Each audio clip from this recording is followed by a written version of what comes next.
사도행전 강의 7번째 시간으로 복음 선포가 가져온 변화라는 제목으로 말씀을 보겠습니다.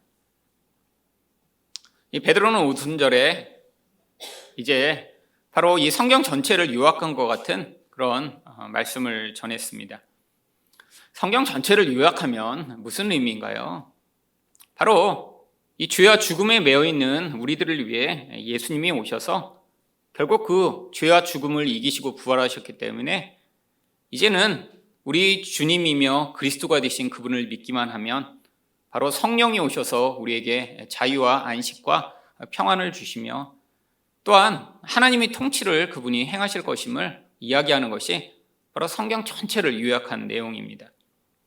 이것이 바로 복음의 내용이죠. 이거 외에 다른 내용은 바로 이 복음의 내용을 더 잘 전달하기 위해 다양한 그런 모형과 예시들을 통해 우리에게 설명하고 있는 것입니다. 바로 베드로는 이 복음의 핵심 되는 내용을 성령의 능력으로 전파했고요. 그 결과 사람들에게 놀라운 변화가 나타나기 시작했습니다. 그렇다면 복음 선포가 어떤 변화를 가져왔나요? 회개하게 만들었습니다. 37절 말씀입니다. 그들이 이 말을 듣고 마음에 찔려 베드로와 다른 사도들에게 물어 이르되 형제들아 우리가 어찌할꼬 하거늘. 여러분, 이 설교한 편에 이들이 이렇게 마음에 찔려 어떻게 할 거라고 말했다는 것만 보더라도 이 베드로의 설교가 단순히 어떠한 있었던 사실을 설명한 그런 설교가 아니었음을 알 수 있습니다. 여러분, 이들은 어떤 사람들이었나요? 예수님이 절대로 그들의 구원자가 될 수 없다라고 믿어서 예수를 십자가에 못 박으라고 외쳤던 사람들이었고요. 결국 예수님이 그렇게 십자가에 달려 돌아가신 지 얼마 되지 않았던 상황입니다. 근데 그들이 갑자기 이 설교 한 편에 이렇게 변해서 정말 자신의 잘못을 뉘우치며 어떻게 할까를 고민하다니요. 결국 이곳에 오순절의 역사를 경험하여 방언을 하고 놀라운 그런 신비한 일들을 경험한 사람 외에도 그곳에 바로 성령의 역사가 강력하게 임했기 때문이죠. 여러분, 성령의 역사하심이 임하는 가장 큰 증거는 바로 이렇게 자기의 죄를 깨닫지 못하던 자들이 자기의 죄를 깨달아 자기 인생에 자신이 더 이상 주인도 아니고 자신의 힘으로 자신이 더 이상 어떻게 할 수 없는 자라는 사실을 깨달으며 거기에서 회개하는 것이 성령의 가장 강력한 역사입니다. 여러분, 이거는 사람의 힘으로는 절대 할 수 없죠. 여러분, 가장 가까운 사람들을 그 사람의 마음을 바꾸고자 우리는 얼마나 노력하나요? 두 다른 사람이 한 마음을 품게 된다는 것처럼 어려운 일이 어디 있나요? 여러분, 가족조차도 같은 마음을 품고 같은 일을 하는 것이 아주 어렵습니다. 근데 여러분, 설득한다고 그 일이 되나요? 여러분, 물론 힘을 가진 사람이 자기가 원하는 것을 이루기 위해 화를 내고 조종하고 어떤 보상을 약속하며 일시적으로 다른 사람과 함께 할 수 있죠. 근데 근원적인 마음에서 정반대되는 마음을 가진 사람을 바꾼다는 건 불가능한 일입니다. 여러분, 자녀를 키워보며 또한 이 부부가 돼서 살아보면 다른 사람의 그 근원적인 태도를 바꾼다는 것이 불가능하다는 사실을 깨닫게 되죠. 그런데 인간은 항상 이것을 깨닫는데 참 시간이 오래 걸립니다.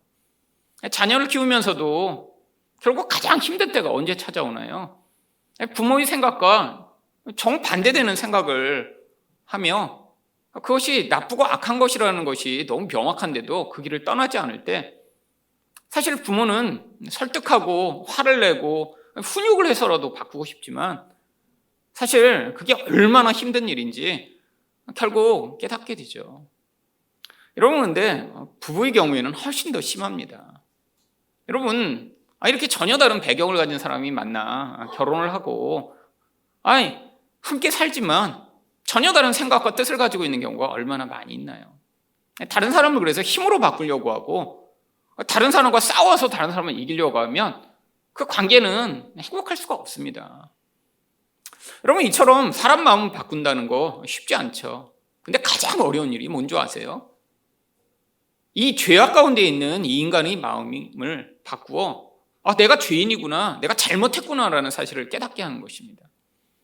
여러분, 죄인인 사람, 잘못한 사람한테 가서 너 그거 잘못했어, 너 죄인이야 라고 하면 맞아, 내가 잘못했네요, 제가 죄인입니다, 이렇게 말하는 것을 보신 적이 있나요? 여러분, 인간은 근원적으로 방어하며 나는 잘못 안 했어, 거짓말을 하더라도 절대로 인정하지 않습니다. 그런데 이 설교 한 편 들었다고 어떻게 이들이 정말 가슴이 아파, 우리가 도대체 어떻게 해야 되겠냐고 고백할 수 있다니요. 이게 성령의 역사가 아니면 불가능한 일이죠. 여러분, 결국 이들에 대해 베드로가 뭐라고 답을 하나요? 38절 상반절입니다. 베드로가 이르되 너희가 회개하여 각각 예수 그리스도의 이름으로 세례를 받고 죄 사함을 받으라.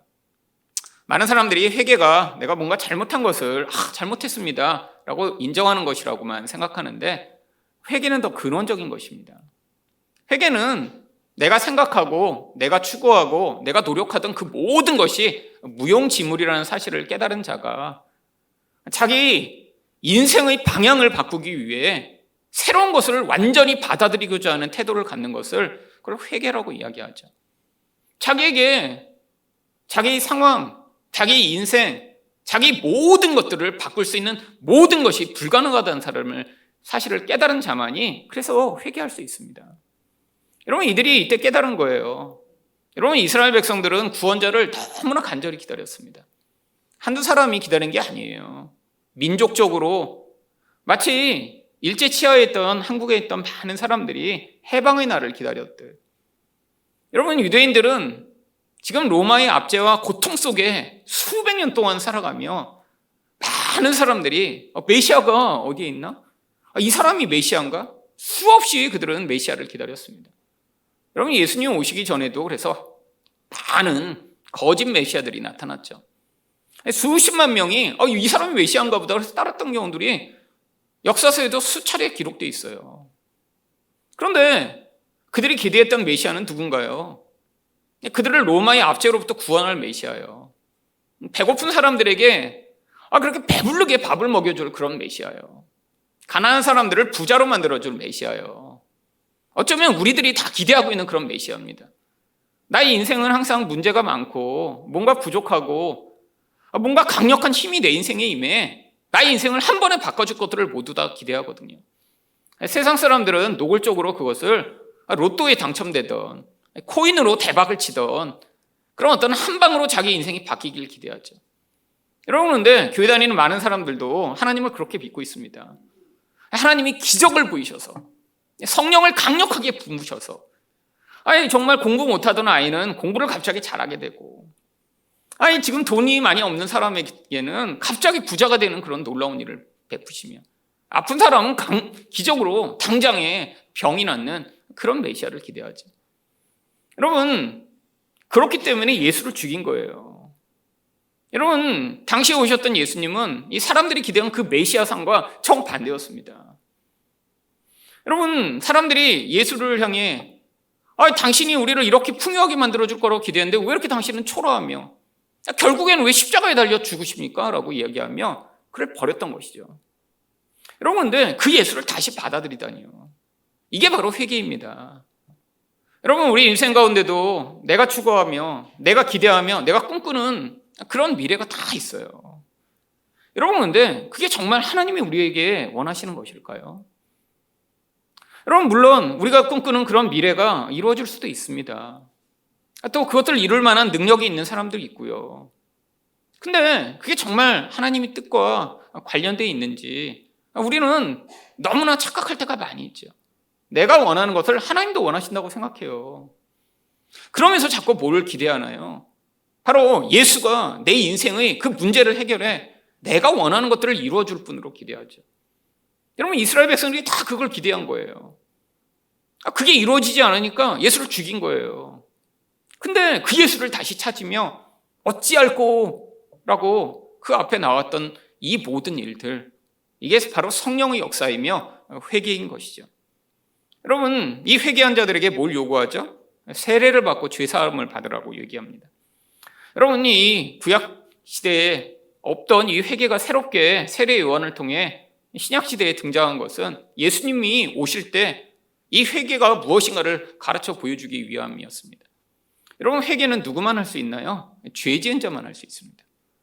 여러분, 세례 요한이 와서 세례를 베풀었을 때 그래서 누구만 세례를 받았냐면 자신이 죄인이라고 스스로 인정한 자만 세례를 받았어요. 근데 그들이 다 누구였나요? 사회의 공식적 죄인들이요.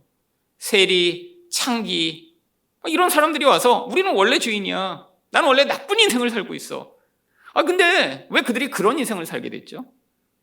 여러분, 아니 왜 세리와 같은 매국노 짓을 하게 됐나요? 다른 방법이 인생에서 없었으니까요. 여러분, 몰라서 이런 매국노를 한 게 아닙니다.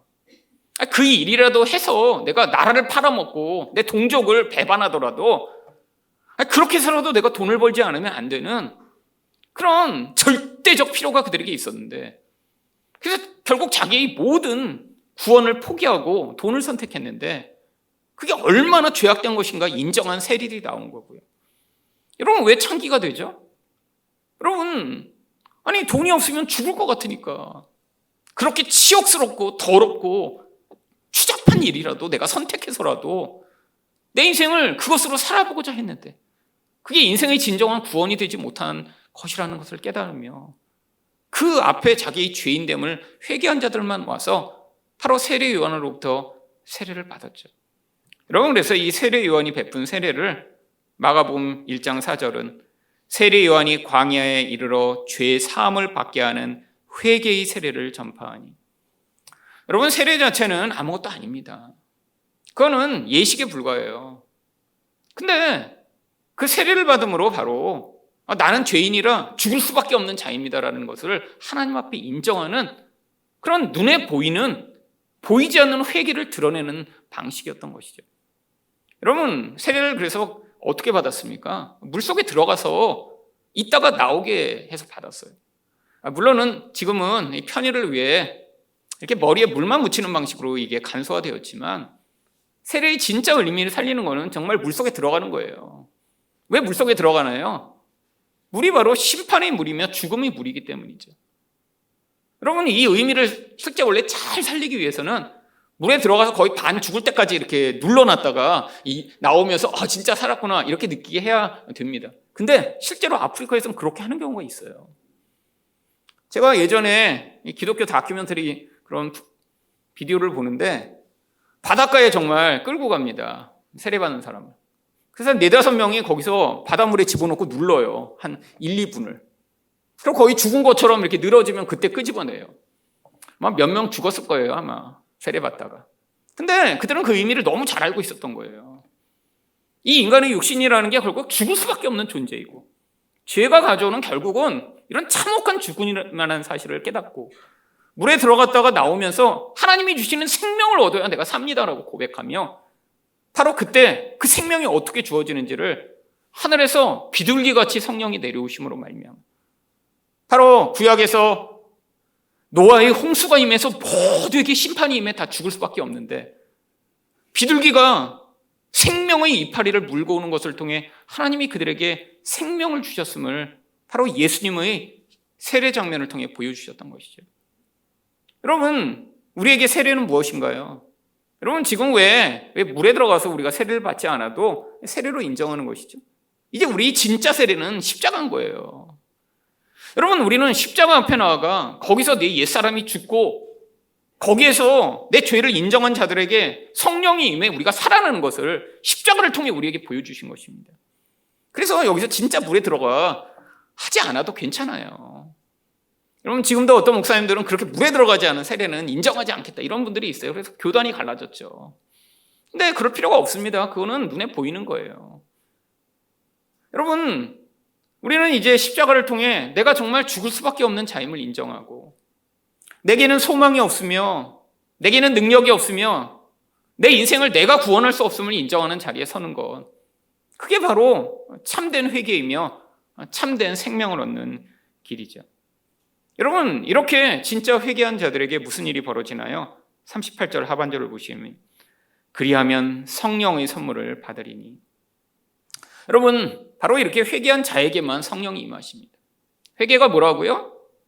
자기가 하나님 되려고 하고 내가 내 인생의 주인이 되려고 하고 내게 소망과 능력이 있다는 것을 다 포기하는 것이 회개라고 말씀드렸어요.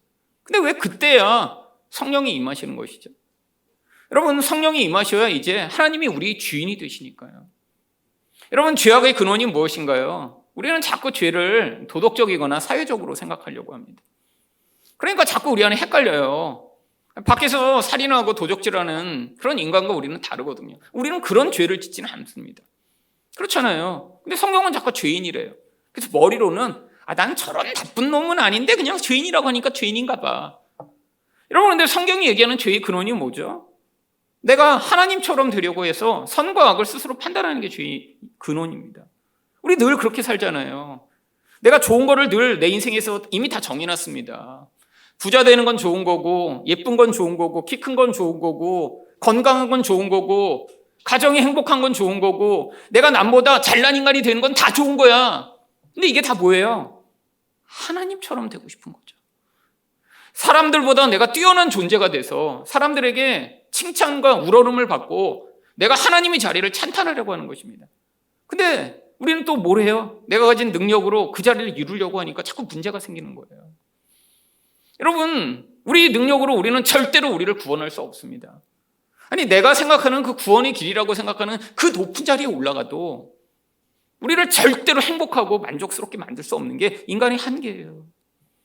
여러분, 사람들이 그렇게 원하는 그런 높은 자리에 간 사람이 정말 행복해 보이나요? 아닙니다.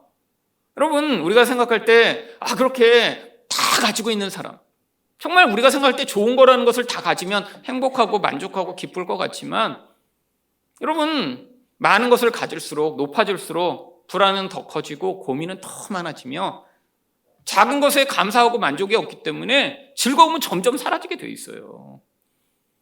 여러분, 정말 가난하고 정말 아무것도 없을 때 그때 뭔가 이전에 해보지 못했던 것들을 해보고 먹어보지 못했던 것들을 먹어야 맛있고 감사하죠. 여러분, 저도 어려서 저희 집이 이렇게 망하면서 너무너무 가난하게 살았습니다. 아시잖아요. 근데 그때는 진짜 감사한 게 너무 많았어요. 이렇게 더운 여름날 지금은 뭐 아이스크림 먹는 거 너무 쉽잖아요. 요즘 아이스크림 할인점 가끔씩 제가 가서 쓸어 옵니다. 뭐 저만을 위해서가 아니라 여름이 되면 뭐 냉장고에 늦게 얼면 한두 개씩 있어야 이렇게 가끔씩 필요하잖아요. 근데 그거 너무 쉽잖아요. 아이스크림 할인점 가서 뭐 갈 때 그 앞에서 기도하고 하나님 아이스크림 먹어도 될까요? 막 지금은 안 하죠. 여러분, 근데 옛날엔 그랬습니다. 너무 돈이 없으니까 아이스크림 먹고 싶은데 못 하는 거예요. 어느 날 여름에 너무 더워요. 뭐 집에 뭐 에어컨도 없고 그러니 얼마나 덥겠어요. 근데 정말 똑같이 제 여동생들이랑 저랑 같이 이렇게 더운 날 아이스크림 좀 먹으면 좋겠다. 똑같이 그게 되는데 이게 누가 먹고 싶으면 전염되잖아요. 나도 먹고 싶은데 나도 먹고 싶대. 근데 돈이 없어요, 돈이. 그래서 제가 얘기했어요. 기왕이면 큰 통으로 누가 구구 크러스터나 좀 사줬으면 좋겠다. 그 당시 제가 제일 좋아하던 아이스크림이 구구 크러스터였거든요. 그랬는데 얼마 지나지 않아 띵동 누르더니 손님이 오신 거예요. 그러더니 비닐봉투에 구구 크러스터 3봉투. 그래갖고 제가 너무 놀래갖고 아니 어떻게 이걸 사오셨어요? 그랬더니 아이스크림 그 앞에 있는 가게 들어가서 그 집에 애들이 있으니까 아이스크림 좀 사가려고 하는데 제일 애들이 좋아하는 아이스크림 이렇게 추천해달라고 그랬더니 이거 좋다고 그래서 3통 달라고 그랬대요. 우리 집 3남매니까. 그래서 한 통씩 먹고 그걸 다 먹었는데 여러분, 30년 전 먹은 구거 크러스터 아직도 기억납니다. 지금 저도 안 먹어요. 그거 약간 느끼하고 달고 그 몸에 뭐 좋겠어요. 근데 30년 전에 그거 먹었는데 그 사다 준 것도 너무 감사하고 그래서 그때 생각했어요. 이분 천사신가 보다. 우리 하나님이 마음을 알아 내 뜻을 하나님께 전달한 그것을 받아 전수하신 그런 천사신가 보다. 그 아이스크림 이름도 안 잊어먹는 거예요. 그때 그 먹은 그 아이스크림. 여러분, 그게 감사죠. 못 먹다 먹으니까. 여러분, 우리 인생도 마찬가지입니다. 너무 풍요하고 너무 모든 게 다 내 마음대로 되면 감사가 하나도 없어요. 그리고 꼭 뭐라고 생각합니까? 내가 이렇게 열심히 했더니 다 내가 이렇게 한 거 아니야. 내가 그렇게 잠도 못 자고 내가 그렇게 열심히 공부하고 내가 이렇게 능력을 발휘해 내 인생이 이렇게 만들어진 거 아니야. 뭐라고 얘기하는 거예요? 내가 하나님이다 이렇게 얘기하는 거예요. 이게 제일 무서운 죄악입니다. 그 사람이 도덕적으로는 하나 흠이 없을지 몰라요. 근데 영적으로 보면요, 하나님의 완전 반대편에선 마귀와 똑같은 존재가 된 거예요. 그게 뭐예요? 선악을 판단하여 하나님처럼 되려고 하는 죄악의 근원이기 때문이죠. 여러분, 성령이 오시면 바로 그 일을 못하게 하시는 거예요. 성령이 오시면 내가 하나님처럼 살려고 하는 그 자리에서 우리를 끌어내리셔서, 우리를 다스리셔서, 우리 하나님만이 왕 되시고 하나님만이 주인 되시며 하나님만이 통치하신다는 사실을 우리가 우리 내면에서부터 인정하는 자리로 우리 인생을 끌어가시는 것입니다. 여러분, 근데 이게 쉽나요? 그러니까 뭘 해야 돼요? 우리가 자주자주 회개를 해야 합니다. 회개가 뭐라고요? 하나님, 내가 도적질했습니다. 하나님, 오늘도 뭐 누굴 죽였네요. 그러면 우리가 회개할 게 뭐가 있겠어요? 그러면 여기 자주 도적질하고 회개하시나요? 그럼 끝나고 저를 찾아오시기 바랍니다. 네. 상담이 많이 필요해요. 그럼 우리는 그런 거 잘 안 하잖아요. 그러니까 회개할 게 없어요, 자꾸. 여러분, 솔직히 올해 회개 한 번도 안 하신 분은 계시죠? 그러니까 내가 회개할 게 없어. 나처럼 선하게 사는 사람이 어디 있나? 여러분, 내면에 그런 생각 가지고 사는 분들은 있어요, 많이. 교회 다니면서 신문 보면 맨 나쁜 놈들만 잔뜩이야, 막 그냥. 그러니까 자기를 보면 너무 깨끗하고 너무 순결해, 그냥. 하나님도 그래서 날 이뻐하시나?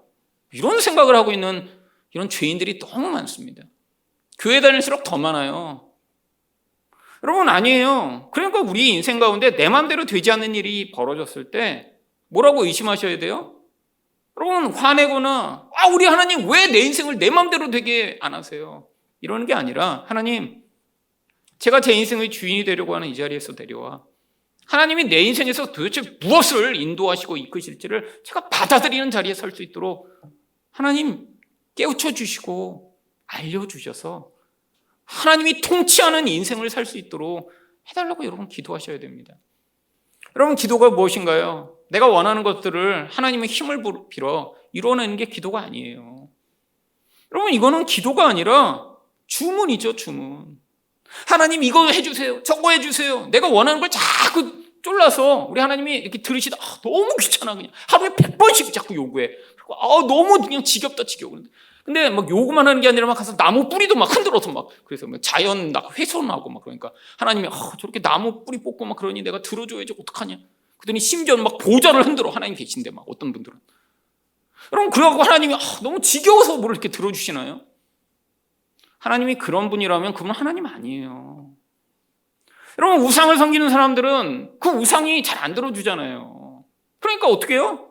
가서 그냥 치성을 드리고 막 새벽 3시부터 가서 막 우상이 때문에 얼마나 지겨울까요? 막 3시부터 와서 막 계속 막 들어주세요 그냥 막. 그러니까 여러분, 아마 우상이면 지겨워 죽을 거예요. 그냥 새벽 3시부터 잠도 못 자게 와서 계속 깨우고 막. 여러분, 사실은 한국 교회도 그 바탕 위에 교회가 시작돼서 여태까지 혼란이 너무 많았습니다. 사실은 새벽 기도도 그 바탕에서 시작된 거예요. 여러분, 이 절에 가서 치성 드리는 분들은 새벽에 정말 이 초승달 떠 있을 때 가서 정성을 보여야 되거든요. 남들 다 자고 있을 때. 그러니까 거기서 시작됐죠. 근데 더 이상 그 내용으로 기도하면 안 되죠. 여러분, 기도가 뭔가요? 나의 무능함을 하나님 앞에 고백하며 내 인생에서 하나님이 통치하시기를 간구하여 내가 그 하나님의 통치를 받아들이는 과정이 기도입니다. 그게 하나님 나라예요. 우리는 하나님 백성으로 살아가며 바로 이 통치를 받아 이제 내 인생에서 내 마음대로 사는 것은 다 내려놓으며 하나님의 뜻이 마치 자연스럽게 내 인생에서 이루어질 수 있도록 내 인생을 하나님의 뜻 앞에 맡겨드리는 과정이, 그게 바로 하나님의 백성의 모습이며 우리가 살아가야 될 모습이죠. 여러분, 이게 힘든 것 같으세요? 여러분, 성경에 나오는 베드로, 바울, 아니 예수님의 제자들이 막 너무 막 그게 힘들어갖고 막 고통스럽게 막 하면서 그런 인생을 살았을 것 같으세요? 아니에요. 그 힘에 사로잡히고 성령이 그의 인생을 다스리셨기 때문에 그들은 그게 너무 기쁘고 그게 너무 쉽고 너무 자연스러웠던 거예요. 여러분, 우리는 하나님을 위해 어떤 큰 일을 한 사람들을 보면 어떻게 저런 일을 했냐? 아니요.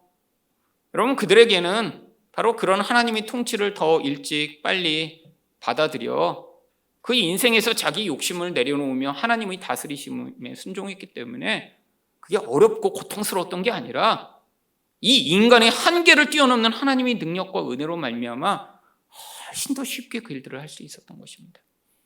여러분, 우리가 그 자리에 가지 못하면 지금 우리는 계속 갈등해야 돼요.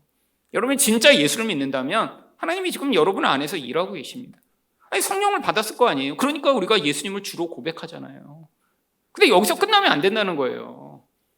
이제 내 인생에서 내 마음대로 되지 않는 일이 있을 때마다, 내가 원하는 것들을 자꾸 내려놔야 될 때마다, 그때마다 기도하셔야죠. 하나님, 내 인생의 주인이 제가 아닙니다. 내 능력과 내 힘으로 내 미래를 만들 수 없습니다. 내 구원은 오직 하나님께 있습니다. 저를 다스려 주셔서 성령이 통치하여 제 인생을 인도하여 주시옵소서라고 여러분 간구하실 때 하나님이 여러분의 인생의 주인이 되어 그 놀라운 은혜를 맛보게 하실 것입니다. 여러분, 이렇게 성령이 오셔서 우리 인생을 통치하실 이 약속이 누구에게 주어져 있다고 얘기하나요? 39절입니다. 이 약속은 너희와 너희 자녀와 모든 먼데 사람 곧 주 우리 하나님이 얼마든지 부르시는 자들에게 하신 것이라. 여러분, 이게 바로 성경의 약속이에요. 구약 전체의 약속이에요. 여러분, 그래서 40절에 또 그들을 뭐라고 격려하나요? 또 여러 말로 확증하며 권하여 이르되 너희가 이 패역한 세대에서 구원을 받으라. 이 패역이라고 하는 이 헬라어 단어는 삐뚤어져서 정상적으로 갈 수 없다라고 하는 상태입니다. 여러분, 이렇게 한쪽이 삐뚤어져 버리면 나중에 가면 정반대에 도착하게 돼 있잖아요. 이 운전을 하다 보면 참 신기합니다. 운전하다가 조금만 이렇게 틀어도 거기서는 조금 차이지만 그게 길어진다고 생각해 보세요. 그럼 전혀 엉뚱한 데가 있어요. 이 패역이라는 게 그래요. 우리 본질이 그냥 삐뚤어져 있다는 거예요.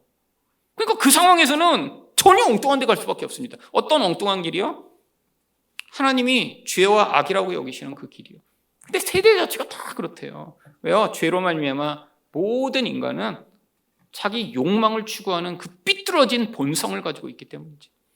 근데 거기서 자유를 얻는 유일한 길이 바로 회개하는 것이죠.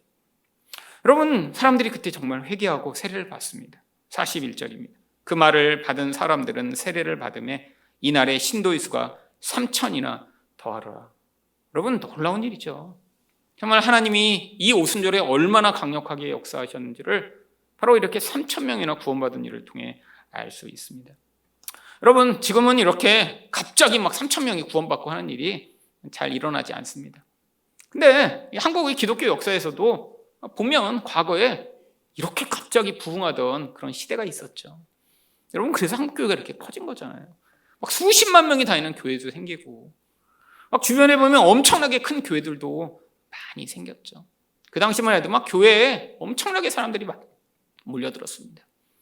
여러분, 이제 지금은 우리가 교회를 오래 다녔지만 여전히 바른 길이 무엇인지 모르고 복음을 듣지 못하여 여전히 헷갈리게 살아가던 우리 세대 가운데 하나님이 참 복음이 무엇인가 다시 선포하고 계시죠. 여러분, 우리가 지금 다시 회개해야 할 때입니다. 하나님, 제가 여태까지 알고 있던 것이 다 틀렸습니다. 하나님, 제가 제 인생의 주인이 아닙니다. 하나님, 내가 원하던 것도 이제 다 내려놓고 하나님의 뜻이 무엇인가 알아 그것들을 받아들이게 하여 주시옵소서라고 여러분이 기도하실 때, 지금도 하나님이 성령으로 우리 인생에 임하셔서 진정 우리 주인과 통치자가 누구신지를 가르치시며 참 행복과 만족의 길로 우리 인생을 이끌어 주실 것입니다. 두 번째로 복음 선포가 어떤 변화를 가져왔나요? 관계의 변화를 가져왔습니다. 여러분은 성령이 임하여 하나님의 나라가 시작되면 반드시 나타나야 될 변화는 관계의 변화입니다. 왜냐하면 하나님이 관심을 가지고 계신 건요, 우리가 어떤 사람으로 이 세상을 살아가느냐가 아닙니다. 근데 우리의 관심은 늘 거기에 있죠. 내가 이 세상에서 어떤 사람이냐. 그건 자기 중심성에서 나온 거예요. 우리는 늘 하나님처럼 되고 싶은데 세상에서 내가 어떤 사람이냐가 너무 중요하니까요. 그래서 우리는 뭐에 관심이 있나요? 내가 어떤 학교를 다녔냐? 사람들이 알 수 있는 그런 직장이나 지위를 가지고 있는가? 아니면 또 사람들에게 드러낼 수 있는 어떤 종류의 그런 모습을 가지고 있는가? 이게 우리가 늘 관심이 있는 거죠. 근데 하나님은 전혀 그런 거에 관심이 없으십니다. 여러분, 우리 하나님이 뭐 우리가 빨간색 옷을 입으면 하늘에서 오늘은 좀 열정적으로 이 옷을 입었네 이렇게 보실까요? 아니 뭐 여기서 키가 크면 하늘에서 보시다가 아유 쟤 키 큰 애는 내가 조금 이뻐해 이렇게 하나님 보실까요? 안 그러셔서 제가 늘 담대하게 살아갑니다. 왜냐하면 전혀 관심이 없어요. 이 땅의 키에 대해서. 여러분 하나님 뭐 보시면 오늘도 이렇게 미장원 해서 30만 원이나 썼더니 그냥 머리 파마가 그냥 결이 아주 그냥 너무 이쁘구나. 아무 소용이 없습니다. 그건 그냥 사람에게 내가 어떻게 보이냐가 중요한 거죠. 근데 하나님이 관심 있는 거 딱 한 가지예요. 우리가 어떤 관계로 이 세상을 살아가냐.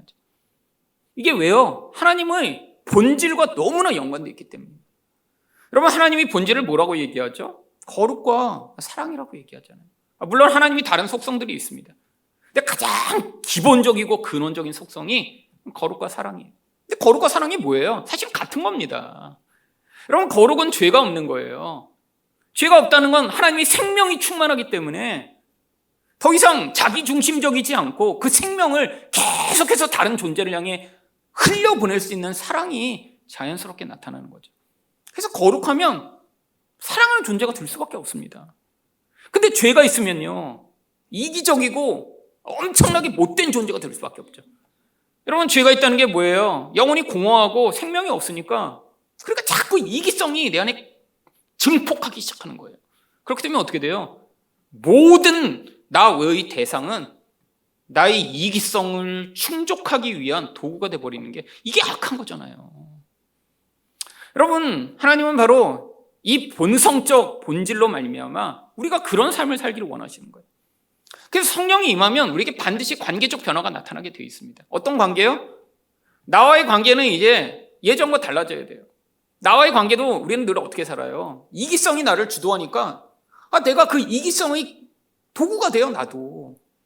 그래서 우리 내면이 원하는데 우리는 늘 선택하는데 그게 뭐예요? 자기 이익을 위해 끊임없이 어떤 선택을 해나갑니다. 근데 그것도 우리는 늘 갈등이에요. 여러분 아무 생각 없이 살면 괜찮지만 이제 나이가 들어서 내 이기성이 나를 요구하는 대로 내 욕망이 요구하는 대로 내 인생을 그냥 맡겨두면 안 된다는 거 이제 하나씩 깨닫기 시작하잖아요. 여러분 나이 들었는데도 여전히 제가 매일 구구코러스터 한 통씩 먹고 있으면 어떻게 될까요? 아마 몇 년 안에 당뇨 판정과 이 뭐 여러 가지 질병들이 나타나 얼굴은 보름달처럼 부어서 목사님 얼굴이 그냥 햇님처럼 동그래지셨네요. 이런 얘기 들으면 여기 서겠죠. 그러다가 이제 쓰러지겠죠. 그거 먹으면 안 됩니다. 그렇게 많이. 찐득한 그 카라멜이 들어간 그 아이스크림.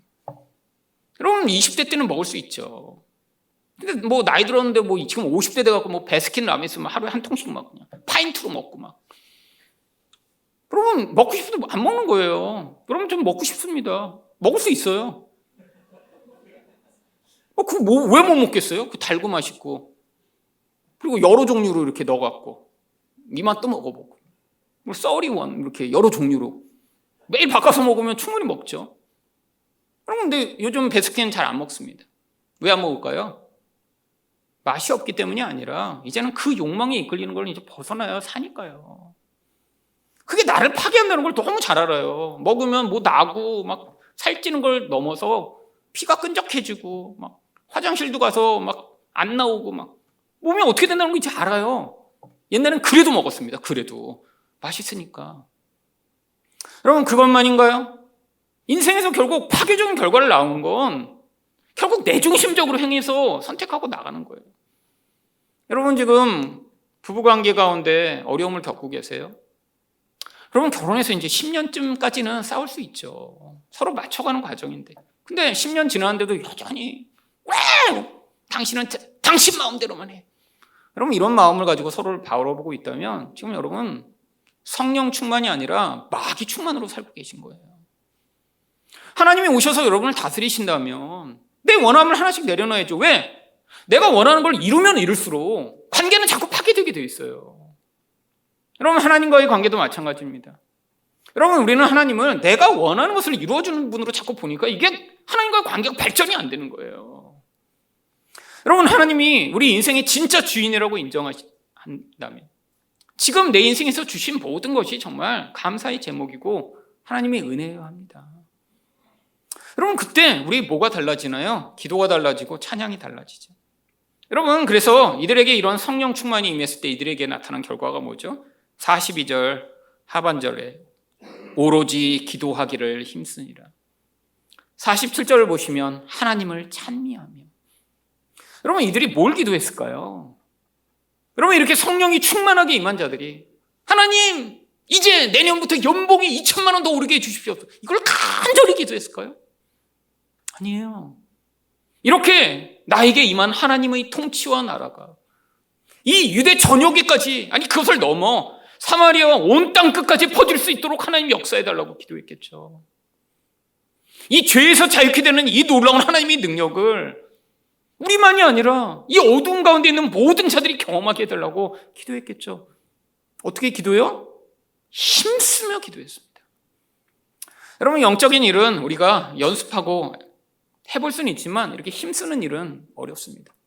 여러분, 힘쓴다는 건 무슨 뜻이냐면 반대되는 바람이 불어오는데 그 역풍을 거슬러서 가는 것을 힘쓰다라는 뜻이에요. 여러분, 이게 마치 기도와 같습니다. 근데 성령이 임하셔서 우리를 그 방향으로 이끄셔야 가능한 일이에요. 근데 성령이 임하시면 가능합니다. 근데 언제 임하실지 모르잖아요. 준비해야죠. 여러분, 하나님을 찬양한다는 게 뭘까요? 우리 하나님의 그 누구신가를 경험한 자들이 하나님의 성품을 노래하고 경배하는 것이죠. 그뿐 아닙니다. 그들이 뭘 했나요? 42절 상반절을 보시면 그들이 사도의 가르침을 받아. 여러분, 이제 말씀에 집중하기 시작했어요. 여러분, 근데 이게 뭐죠? 찬양하죠, 기도하죠, 말씀 듣죠. 이게 예배잖아요. 여러분, 우리 주일로 알아서 하는 거잖아요. 지금 찬양하셨죠? 기도 조금 하죠? 그 다음에 말씀 듣죠. 근데 이걸 어떻게 해요? 이들이 계속 하는 거예요. 그래서 이걸 하기 위해 46절에 보면 어떡합니까? 날마다 마음을 같이하여 성전에 모이기를 힘쓰고. 여러분, 삶에서 이 하나님을 예배하는 일이 너무 중요해져서 날마다 말씀 듣고 모여 기도하고 찬양하기 위해 이제 애쓰고 노력하게 된 거예요.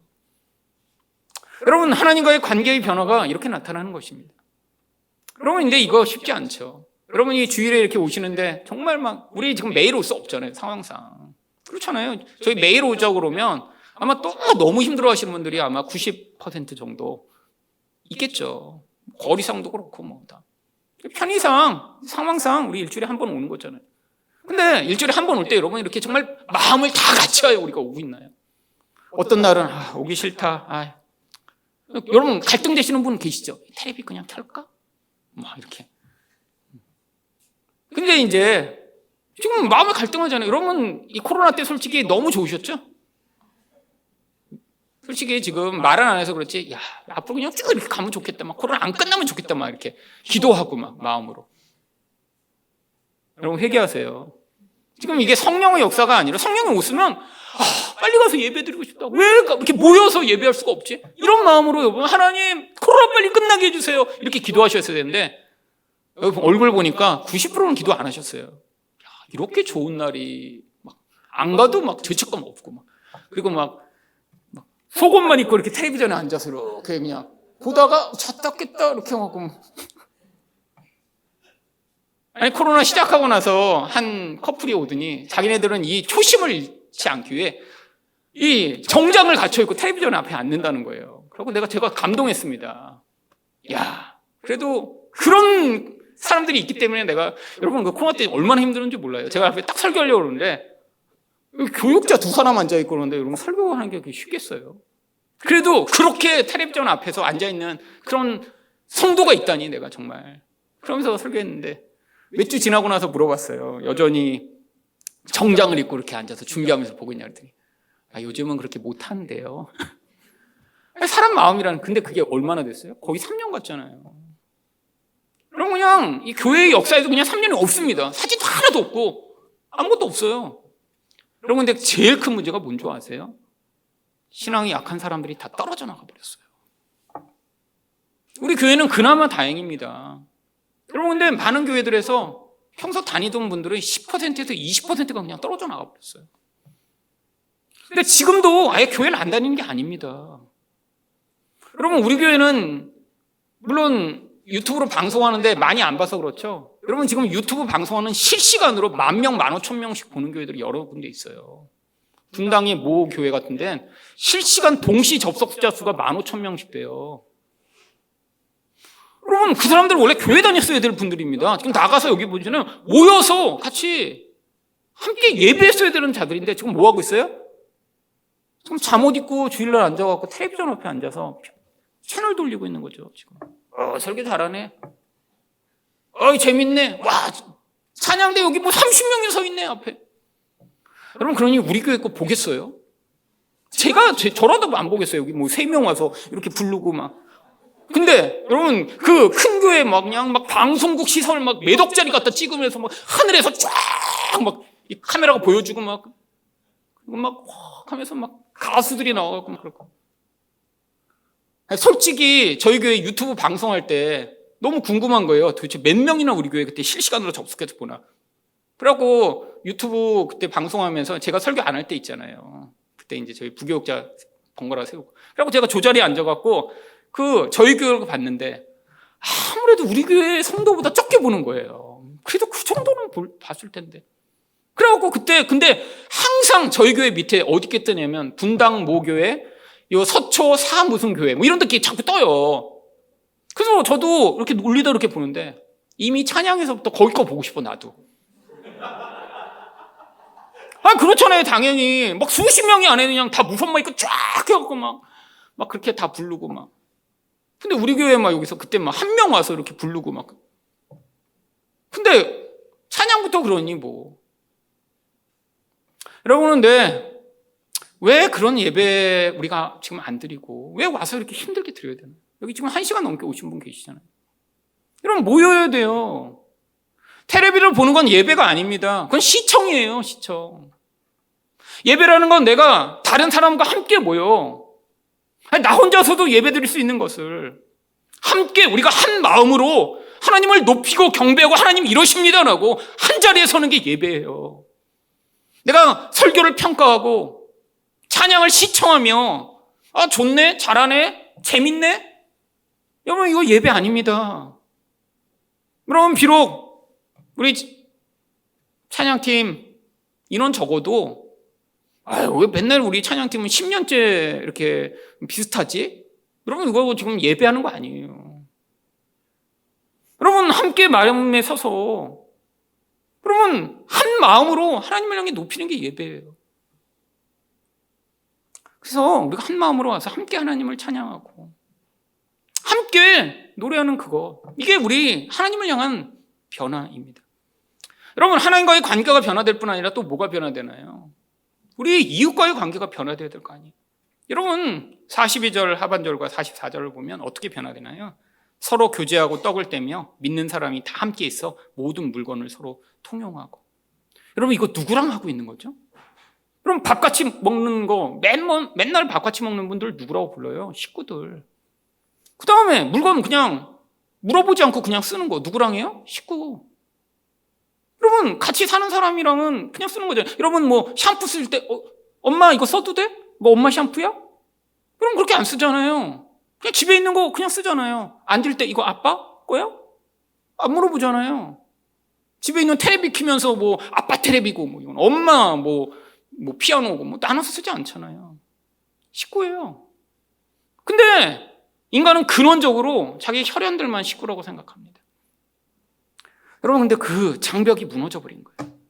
근데 이건 예수님이 약속하신 거죠. 뭐라고 약속하셨어요? 마가복음 10장 29절부터 30절이요. 예수께서 이르시되 나와 복음을 위하여 집이나 형제나 자매나 어머니나 아버지나 자식이나 전토를 벌인 자는 현세에 있어 집과 형제와 자매와 어머니와 자식과 전토를 100배나 받대. 여러분, 당시에는 예수를 믿는 게 이렇게 힘들었습니다. 예수를 믿는다 그러면 정말 가족이랑 이별해야 될 수도 있었어요. 커뮤니티, 자기가 속한 공동체로부터 완전히 내쫓겨서 완전히 저주받은 자처럼 살 수도 있었어요. 내 친구들이랑 더 이상 만나지 못할 수도 있었어요. 근데 예수님이 뭘 약속하셨죠? 이제 새로운 가족, 새로운 어머니, 새로운 친구 100배나 내가 더 주겠다. 어떤 사람들로요? 새로운 영적 가족을 만들어 주시겠다는 거죠. 이게 하나님의 나라가 임한 자들이 살아가는 모습입니다. 여러분, 새 가족이 생겨서 어떻게 되는 거예요? 같이 밥 먹고 같이 이제 우리 식구처럼 살아가는 거예요. 물론 24시간 일주일 내내 그렇게 살 수 없습니다. 여러분, 우리 교회 그래서 지금 같이 밥 먹는 거예요. 여러분 그냥 끝나고 나서 배고프니까 밥 먹는다고 생각하지 마세요. 우리 식구가 되는 과정입니다. 그렇게 밥 먹으면서 같이 시간을 보낼 때 그때 사소한 이야기도 하고 거기에서 서로의 경향도 알고 또 누군가 밥해 먹이기 위해 그렇게 헌신하고 애쓰기도 하고 여러분 그렇게 식구가 되어가는 거잖아요. 여러분 그런데 이 영적 가족은 한 단계를 더 나아갑니다. 어떻게 나아가죠? 바로 45절을 보시면 또 재산과 소유를 팔아 각 사람의 필요를 따라 나눠주며 이거는 진짜 식구는 하죠. 여러분이 여태까지 되시기 위해 가족이 하나도 안 도와주셨나요? 그냥 여러분이 그냥 고아처럼 사신 그런 게 어디 있어요? 한 사람의 자녀가 성인이 되어 나갈까 진짜 부모가 전부 다 쏟아부어야 돼요. 재정적으로도. 그리고 나중에 청구하시나요? 내가 너 키우는데 1억 4,524만 7,500원 여태까지 썼다. 네가 결혼하고 갚아라. 이런 부모 있어요. 자기가 쓸 거 안 쓰고 지금 자녀를 위해 교육시키고 결혼할 때 막 집 팔아서 결혼시키고. 근데 왜 그게 가능하죠? 가족이니까. 여러분, 근데 이런 일이 누구를 향해 일어나요? 이전에 그렇게 할 수 없었던 대상을 향해 그런 일이 가능해진 거죠. 여러분, 근데 이건 인간적으로는 불가능합니다. 여러분, 예전에 모르던 사람인데 어떻게 그런 일을 할 수가 있을까요? 성령이 역사하시면 이 인간의 근원적 이기성을 바꾸셔서 예전에는 불가능하던 그런 사랑, 하나님의 사랑으로 내 혈연이 아닌데도 흘려보낼 수 있는 그런 놀라운 변화를 만들어내시는 것이죠. 여러분 세상에서는 찾아볼 수 없습니다. 세상에서 유일하게 이렇게 혈연이 아닌데 가족관계를 만들려고 하는 집단이 있긴 해요. 근데 다 범죄 집단입니다. 여러분 일본에 가면 야쿠자라고 있잖아요. 야쿠자에 여러분 두목을 뭐라고 부르는지 여러분 아시죠? 오야붕이라고 부르죠. 그 다음에 거기 부하들을 뭐라고 부르죠? 꼬붕이라고 부르잖아요. 오야붕, 꼬붕. 여러분 근데 그 뜻을 아시나요? 오야붕은 아버지란 뜻이에요. 부모님이란 뜻이에요. 꼬붕은요? 자식이란 뜻입니다. 야쿠자에 들어가면 자기 두목을 아버지라고 부르기 시작하는 거예요. 그리고 거기에 들어온 부하들을 내 자식이라고 부르는 거예요. 근데 그들은 왜 그렇죠? 우리가 혈연보다 더 끈끈하다는 거예요. 너 이거 떠나면 넌 죽어. 그 다음에 뭘 요구하죠? 내가 아버니니까 절대 복종을 요구하는 거죠. 그럼 범죄 집단만 이게 가능합니다. 여러분 근데 이 범죄 집단이 아닌데 이런 육적 가족을 넘어 진정한 사랑을 행하며 마치 내 가족을 향해 내가 내 물건도 같이 쓰게 하고 같이 밥도 먹고 아니 심지어는 내 물건을 팔아 그 사람들을 도울 수 있는 그런 자리에까지 가는 건 하나님의 나라가 임했을 때만 가능한 것이죠. 물론 지금은 이렇게 성령이 우리에게 이렇게 강력하게 일시적으로 임하지 않기 때문에 지금 여러분 재산을 파실 필요 없습니다. 여러분 하지만 우리는 어떻게 해야 돼요? 하나님 나라가 우리에게 임하면 임할수록 이 자기중심적으로 살던 자가 점점 이런 하나님의 사랑을 가진 자로 변화돼 나가야죠. 여러분 20대의 여러분 모습과 50대, 60대, 70대가 됐는데도 똑같이 그냥 내가 생각하는 사람은 내 가족뿐, 그냥 내가 관심 있는 거는 그냥 우리 집 사람뿐이 안 된다면 여러분은 지금 하나님 나라의 통치가 아니라 결국 자기 원하는 인생을 살고 있는 것이죠. 여러분 나이가 들수록 여러분의 신앙의 연륜이 깊어질수록 하나님의 통치가 여러분 안에 더 강력해질수록 우리는 이제 더 넓은 범위 안에서 마치 내 가족을 향해 어려운 일이 있으면 아파하고 눈물을 흘리고 돕고 사랑하듯 여러분의 이 사랑의 범위가 점점 커져 나가야 할 것입니다. 여러분 하나님은 왜 근데 지금은 이렇게 강력하게 임하시지 않나요? 지금도 그러시면 얼마나 좋을까요? 그렇잖아요. 지금 저희가 이렇게 모였다가 갑자기 막 성령이 막 불처럼 임하시더니 막 다 갑자기 변화돼서 막 갑자기 재산을 팔기 시작하고 저는 정말 너무 찬성입니다. 정말. 여러분, 근데 그렇게 우리 본질이 변하지 않은 채로 어떤 능력이 임해서 갑자기 어떤 일이 벌어지면요. 이 사람의 본질 자체가 변하지가 않아요. 여러분, 기적이 그래서 잘 안 일어나는 거예요. 기적으로 뭔가 확 나타나잖아요. 그럼 그 사람은 본질은 안 바뀌었잖아요. 그럼 그 기적이 사라지면요, 이 사람이 믿음과 성숙은 하나도 성장하지 않습니다. 지금 성령이 갑자기 임해서 여러분에게 막 힘으로, 여러분은 마음도 하나도 없고 깨닫지도 못했어. 근데 갑자기 막 재산을 다 팔게 해. 여러분, 이게 계속 갈까요? 죽을 때까지? 막 성령이 막 충만한 채로 막 그렇게 된 게 아니라 시간이 지나면 이제 정상으로 돌아오겠죠. 그럼 어떻게 될까요? 모든 게 다 붕괴되기 시작합니다. 하나님이 그래서 우리에게 이제 말씀으로 우리가 기도하며 하나씩 하나씩 깨달아가.